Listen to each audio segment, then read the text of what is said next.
क्या आप चुप रहिए, आप बच्चे हो?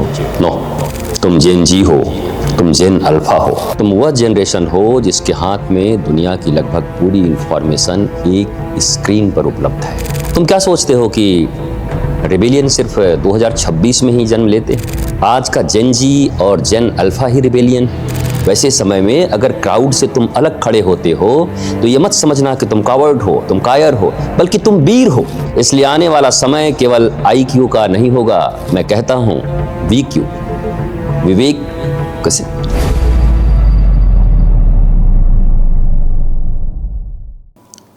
मेरे प्यारे बच्चों और युवाओं, आज मैं आपको ये नहीं कहने आया कि आप चुप रहिए, आप बच्चे हो। नो, मैं आपसे ये कहने आया हूं स्पीक, क्वेश्चन, थिंक, क्रिएट। लेकिन किसी और के हाथ का रिमोट कंट्रोल मत बन जाना। तुम जेन जी हो, तुम जेन अल्फा हो। तुम वह जनरेशन हो जिसके हाथ में दुनिया की लगभग पूरी इंफॉर्मेशन एक स्क्रीन पर उपलब्ध है। लेकिन याद रखना, गूगल तुम्हें इंफॉर्मेशन दे सकता है, AI तुम्हें पॉसिबिलिटीज दे सकता है, लेकिन विजडम का पासवर्ड तुम्हें स्वयं खोजना पड़ेगा। और भारत ने उस पासवर्ड को हजारों वर्ष पहले एक शब्द दिया था जिसको विवेक कहते हैं, विजडम। नचिकेता के बारे में शायद तुमने नहीं सुना होगा। ये उपनिषद की बात है। हजारों वर्ष पहले का वो फियरलेस टीन एजर। कठोपनिषद का नचिकेता मुझे आज के युवा जैसा लगता है, जेन जी और जेन अल्फा के जैसा। उसने अपने पिता से एक कठिन प्रश्न किया, उत्तर से संतुष्ट नहीं हुआ और अंततः मृत्यु के देवता यम के सामने पहुंचकर भी उसने प्रश्न करना बंद नहीं किया। मृत्यु सामने खड़ी हो और प्रश्न करना, ये तो कोई बहुत धीरज वाला और वीर ही कर सकता है। मृत्यु के बाद क्या है, मनुष्य का सत्य क्या है, सोचिए। न कोई स्मार्टफोन, न गूगल, न AI।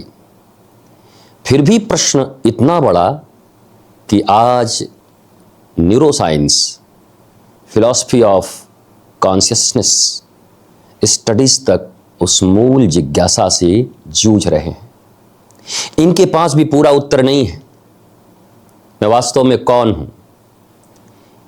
यम ने उसे मनी, वैभव और सुख के सारे प्रलोभन दिए, अट्रैक्शन।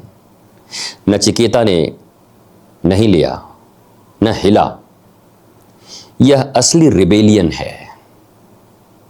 तुम क्या सोचते हो कि रिबेलियन सिर्फ 2026 में ही जन्म लेते हैं या खड़े होते हैं? आज का जेन जी और जेन अल्फा ही रिबेलियन है। हजारों वर्ष पहले की सभ्यता और नचिकेता की ये कथा, हिस्ट्री है ये। हर चीज को रिजेक्ट कर देना रिबेलियन नहीं होता। अपने प्रिंसिपल्स को टेम्पटेशन के सामने न बेच देना, यह रिबेलियन है। मेरे बच्चों, तुम्हारा अटेंशन खरीदने के लिए आज अरबों की इकोनॉमी खड़ी है। नोटिफिकेशंस तुम्हें बुला रहे हैं, एल्गोरिदम्स तुम्हारी पसंद सीख रहे हैं, एडवर्टाइजमेंट्स तुम्हारी इच्छाओं को प्रभावित करना चाहते हैं। इसलिए आज का नचिकेता वह है जो ये कह सके, मेरी अटेंशन मेरी है, मेरा माइंड मेरा है, मेरा डिसीजन भी मेरा होगा। विवेकानंद दुनिया के सामने भारत का यंग कॉन्फिडेंस। ये एक युवा सन्यासी विदेश पहुंचता है।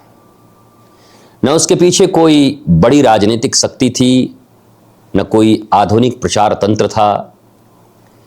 फिर 1893 में शिकागो के विश्व धर्म सम्मेलन में नरेंद्रनाथ alias स्वामी विवेकानंद ने भारत की आध्यात्मिक दृष्टि को दुनिया के सामने रखा।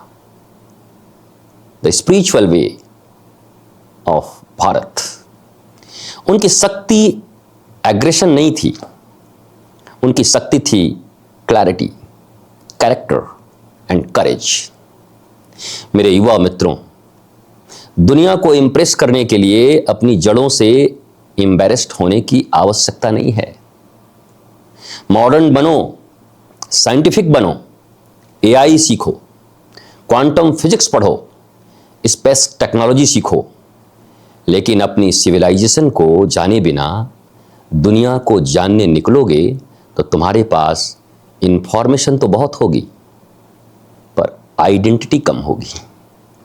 विवेकानंद हमें बताते हैं रूट्स और विंग्स एक दूसरे के इनेमीज नहीं हैं।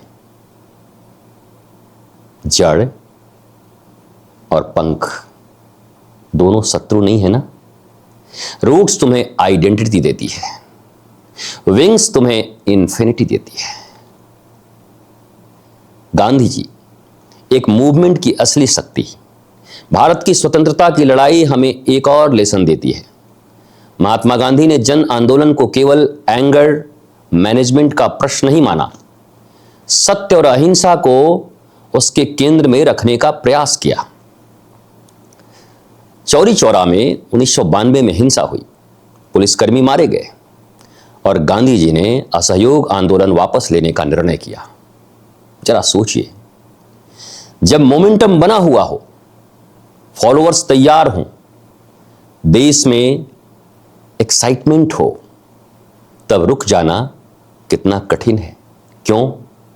क्योंकि उन्होंने माना कि जिस आंदोलन का साधन बिगड़ जाए उसका लक्ष्य महान होने मात्र से सब कुछ उचित नहीं हो जाता। मेरे युवाओं, कभी कभी करेज का अर्थ आगे बढ़ना होता है और कभी कभी करेज का अर्थ स्टॉप बटन दबाना भी होता है।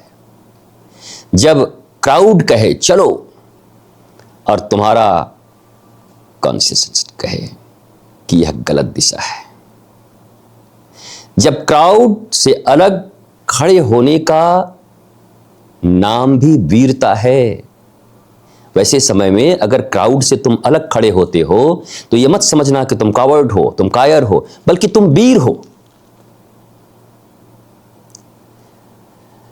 विज्ञान भी यही कहता है,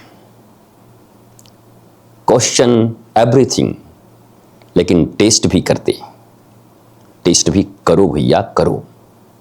साइंस की खूबसूरती क्या है? विज्ञान कहता है क्वेश्चन करो, लेकिन वहां समाप्त नहीं होता। हाइपोथेसिस बनाओ, एविडेंस खोजो, एक्सपेरिमेंट करो, रिजल्ट को टेस्ट करो। यदि एविडेंस तुम्हारे हाइपोथेसिस के विरुद्ध निकले तो साइंटिस्ट एविडेंस नहीं बदलता, अपना कंक्लूजन बदलता है। यही इंटेलेक्चुअल ऑनेस्टी है। Do you understand intellectual honesty? और यही बात मैं भारत की नई जनरेशन में देखना चाहता हूं। तुम्हारा फेवरेट इन्फ्लुएंसर कुछ कह दे, वेरीफाई करो।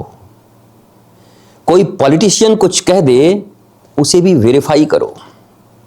कोई वायरल रील कुछ कह दे, उसे वेरीफाई करो। और हां, कोई संत कह दे, उसे भी शास्त्र, तर्क और अपने विवेक की कसौटी पर समझो। संत का काम तुम्हारी बुद्धि बंद करना नहीं है, तुम्हारे विवेक को जागृत करना है। एआई का युग सबसे बड़ा खतरा,